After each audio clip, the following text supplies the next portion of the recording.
Gürcüstan Brüsseldə viza dialoqu çərçivəsində keçirilən görüşdə iştirak edib. Xarici İşlər Nazirliyi bildirib ki, diplomatik və xidməti pasport sahibləri üçün vizasız rejimin müvəqqəti dayandırılması barədə qərar ədalətsizlik və qeyri-obyektiv qiymətləndirilmələrə əsaslanır. Məsələ ilə bağlı Xarici İşlər Naziri və Baş nazir də açıqlama veriblər. Gürcüstan və Avropa Komissiyası arasında keçirilən görüş Tbilisidə müzakirə olunur. Müxalifət bunu mənfi hal kimi qiymətləndirir. Xalqın gücü qərarı siyasi addım adlandırır. Hakim komanda isə Avropa İttifaqının Gürcüstana münasibətinin dəyişəcəyinə ümid edir. Baş nazir İrakli Qobaxidze Qırğızıstanın səfərində ölkəni etibarlı tərəfdaş və dost dövlət adlandırıb. Tərəflər iqtisadi əməkdaşlıq və beynəlxalq platformlarda əlaqələrin gücləndirilməsini müzakirə edib. Sənədlər imzalayıblar. Müxalif alyansda gərginlik artır. Vahid Milli Hərəkat alyansda qalmaqal niyyətindədir. Mikhail Saakashvili bəzi üzvləri tənqid edir. Nika Guaramiya isə partiyanın aylardır qərarlarda iştirak etmədiyini bildirib. Gürcüstan üçün Qaxariya Partiyası toplantı və nümayişlərlə bağlı qanuna dəyişiklik layihəsi təqdim edib. Partiya hesab edir ki, mövcud sanksiyalar qeyri-proporsionaldır və etiraz azadlığını məhdudlaşdırır. Siyasi dairələrdə təşəbbüsə fərqli münasibət var. Müxalifət hesab edir ki, Qaxariyanın komandası əvvəlcə 20 iyun hadisələrinə görə məsuliyyət qəbul etməlidir. Hakim komanda isə Avropa İnsan Hüquqları Məhkəməsinin qərarını xatırladaraq bildirir ki, etiraz hüququnda danışmaq onların tərəfindən səmimi görünmür. Məhkəmə 2019-cu il 20 iyun hadisələri zaman güc tətbiq ilə bağlı effektiv araşdırma aparılmasını tələb etmişdi.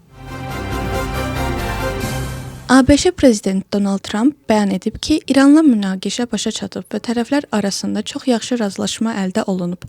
Onun sözlərinə görə sənədin bu həftə sonu Avropada imzalanması mümkündür.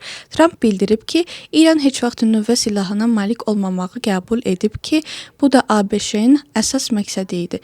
Jurnalistlərin İranın ali rəhbərinin razılığı ilə bağlı sualına cavabında isə eşitdiyimə görə cavab müsbətdir deyə bildirib.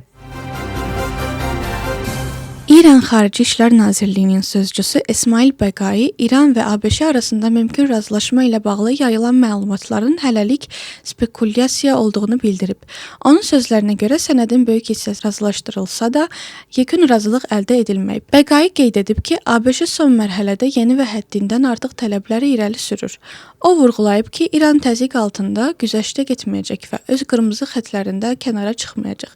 Həmçinin bildirib ki, ABŞ-nin hərəkətləri Hörmüz boğazında vəziyyəti daha da gərginləşdirib və bölgənin təhlükəsizliyinə mənfi təsir göstərib.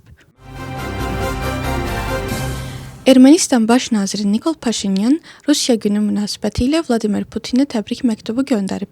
Ermənistan mediasının yaydığı məlumata görə Paşinyan bildirib ki, Ermənistan Respublikası ilə Rusiya Federasiyası xalqları arasında mövcud olan çoxşaxəli əlaqələr, qarşılıqlı etimad və açıq konstruktiv dialoq gələcəkdə də inkişaf edəcək.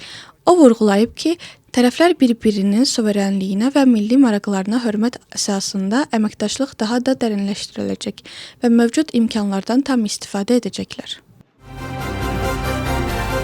Rusiya günü münasibətilə Vladimir Putin Azərbaycan prezidenti İlham Əliyevi təbrik edib.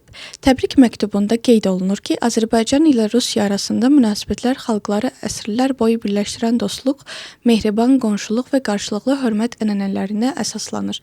İlham Əliyev bildirib ki, birgə səylər gələcəkdə Azərbaycan-Rusiya münasibətlərinin və çoxtərəfli əməkdaşlığın inkişafına, həmçinin strateji tərəfdaşlıq və müttəfiqlik əlaqələrinin möhkəmlənməsinə xidmət edəcək.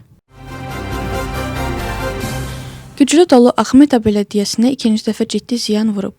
Təbii fəlakət nəticəsində Axşani, Çabinani, Xodaşəni və Xorxəli kəndləri doludan zərər çəkib. Yerli sakinlərin sözlərinə görə təxminən 15 dəqiqə davam edən dolu ilə yanaşı güclü külək də olub. Nəticədə əsasən üzüm bağları və birlik kənd təfərrüatları bitkilər zədələnib. Axmeta meriyasını bildirirlər ki, hazırda dəymiş ziyanın həcmi müəyyənləşdirilir və dəqiq məlumat daha sonra açıqlanacaq. İlin ən böyük musiqi tədbirlərindən birinə sayılı saatlar qalıb. Dünyaca məşhur reper yəni Kanye West, bu axşam Dinamo Arenada pərəstişkarlara qarşısında çıxış edəcək. Minlərlə tamaşaçının gözlədiyi möhtəşəm konsert saat 21:00-da başlayacaq. Tədbirlər əlaqədar şəhərdə xüsusi nəqliyyat tədbirləri görülüb. Tbilisi mediasının məlumatına görə sərnişin axınının tənzimlənməsi üçün metro və ondan çox avtobus marşrutu gecə saat 02:00-dək fəaliyyət göstərəcək.